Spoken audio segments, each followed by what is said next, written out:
জানিয়ে দিব এই মুহূর্তে আমাদের হাতে এসেছে গুরুত্বপূর্ণ আপডেট সংবাদের শিরোনাম। শুরুতেই থাকছে 4 দফা দাবিতে যুগপৎ কর্মসূচিতে যাচ্ছে জামাত, এনসিপি সহ 8 দল।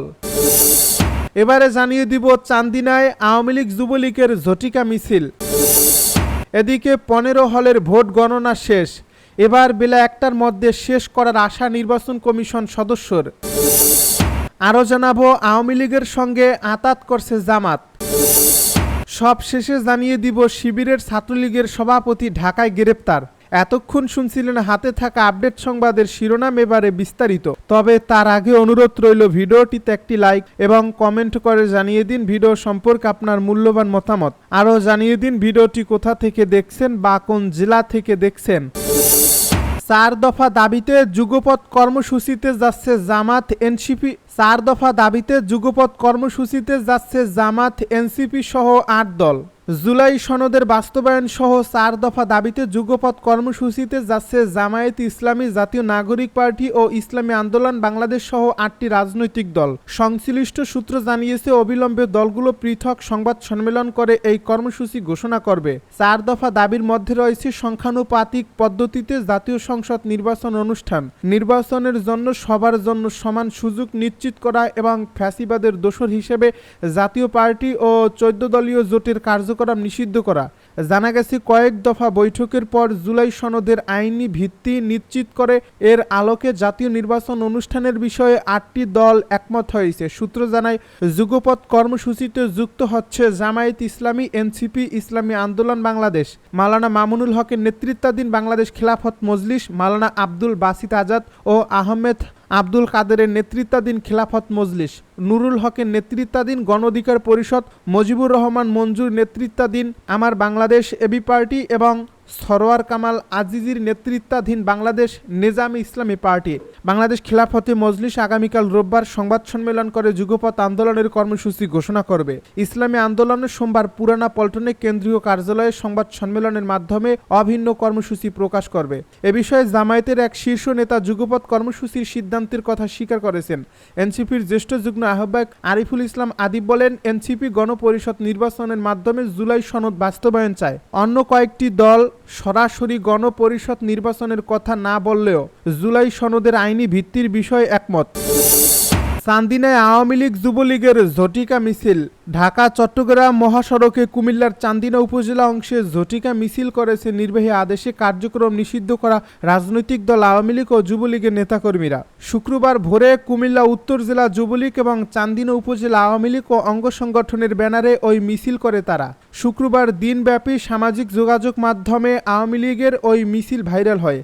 এ ভিডিওতে দেখা যায় চান্দিনা উপজেলা ছাত্রলীগের সাবেক সাংগঠনিক সম্পাদক মোহাম্মদ সাইফুদ্দিন সুজনের নেতৃত্বে এই মিছিলটিতে শেখ হাসিনা আসবে, বাংলাদেশ হাসবে লেখা একটি ব্যানার বহন করে এই স্লোগান সহ বিভিন্ন স্লোগান দিয়ে দ্রুত গতিতে মহাসড়ক পাড়ি দিচ্ছে নেতাকর্মীরা। এ বিষয়ে চান্দিনা থানার ওসি মোহাম্মদ জাবেদ উন ইসলাম জানান, ঝটিকা মিছিলের একটি ভিডিও পেয়েছি, কিন্তু মহাসড়কের চান্দিনা অংশে মিছিলটি হয়েছে কিনা এটা এখনও নিশ্চিত হওয়া যায়নি। তবে একজন ছেলেকে আমরা শনাক্ত করেছি, তার বাড়ি চান্দিনায়। আইনানুগ ব্যবস্থা গ্রহণের বিষয় প্রক্রিয়া চলমান। 15 হলের ভোট গণনা শেষ, এবার বেলা 1টার মধ্যে শেষ করার আশা নির্বাচন কমিশনের। জাহাঙ্গীরনগর বিশ্ববিদ্যালয়ের কেন্দ্রীয় শিক্ষার্থী সংসদ নির্বাচনে 6 হলে ভোট গণনা চলছে। এর আগে 2 হলের গণনা শেষের দিকে। আজ শনিবার সকাল 10টার কিছু আগে জাকসু নির্বাচন কমিশনের সদস্য অধ্যাপক লুৎফুল এলাহি কথা জানান। লুৎফুল এলাহি বলেন, 15টি হলের ভোট গণনা শেষ হয়েছে। তিনি আরও জানান, শহীদ তাজউদ্দিন আহমেদ, আফম কামাল উদ্দিন 21 নং ছাত্র হল, জাতীয় কবি কাজী নজরুল ইসলাম, বিশ্বকবি রবীন্দ্রনাথ ঠাকুর ও মাওলানা ভাসানী হলের ভোট গণনা চলছে। এর মধ্যে বিশ্বকবি রবীন্দ্রনাথ ঠাকুর ও তাজউদ্দিন আহমেদ হলের ভোট গণনা প্রায় শেষের দিকে। এর মধ্যে বিশ্বকবি রবীন্দ্রনাথ ও শহীদ তাজউদ্দিন আহমেদ হলের ভোট গণনা দ্রুতই শেষ হবে বলে জানান তিনি। জাহাঙ্গীরনগর বিশ্ববিদ্যালয়ের কেন্দ্রীয় শিক্ষার্থী সংসদ নির্বাচনে 15টি হলের ভোট গণনা শেষ হয়েছে। জাকসু নির্বাচন কমিশনের সদস্য অধ্যাপক লুৎফুল এলাহি আজ শনিবার সকাল 9:30টার দিকে প্রথম আলোকে বলেন, মোট 15টি হলের ভোট গণনা শেষ। আশা করছি বাকি হলগুলোর ভোট গণনা বেলা 1টার মধ্যে শেষ হয়ে যাবে। আওয়ামী লীগের সঙ্গে আঁতাত করছে জামাত। আওয়ামী লীগের সঙ্গে জামায়াতের সখ্যতা আগেও ছিল। 1996 সালে নির্বাচন করে দলটির সঙ্গে সরকারও গঠন করেছিল জামাত। তবে শেষ অনেক বছরে তাদের সম্পর্কটা বৈরী রূপ ধারণ করে।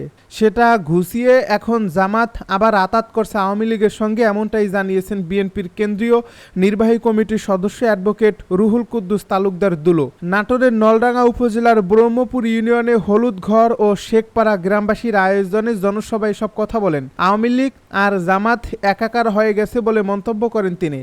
সে জনসভায় বক্তব্য রাখতে গিয়ে বিএনপি নেতা দুলু আরও বলেন, কেউ যদি মনে করে ঢাকা জিতে গেছি, ইউনিভার্সিটিতে জিতছেন তো কি করে, এইটা বাংলাদেশের মানুষ জানে। যারা গত 15 বছর আমাদেরকে শোষণ করলো, আমাদের উপর হামলা গুলি করলো, আমাদের জীবন থেকে বছরের পর বছর, মাসের পর মাস আমাদের জীবন থেকে কেড়ে নিল, ওই আওয়ামী লীগের সাথে আতাত করে আমরা কি এটাই বুঝি না? বাংলাদেশের মানুষ বুঝে না আপনারা আওয়ামী লীগ আর জামায়াতের সাথে একাকার হয়ে গেছেন। তিনি জানান, এই আতাতকে বিএনপির ঠেকাতে হবে।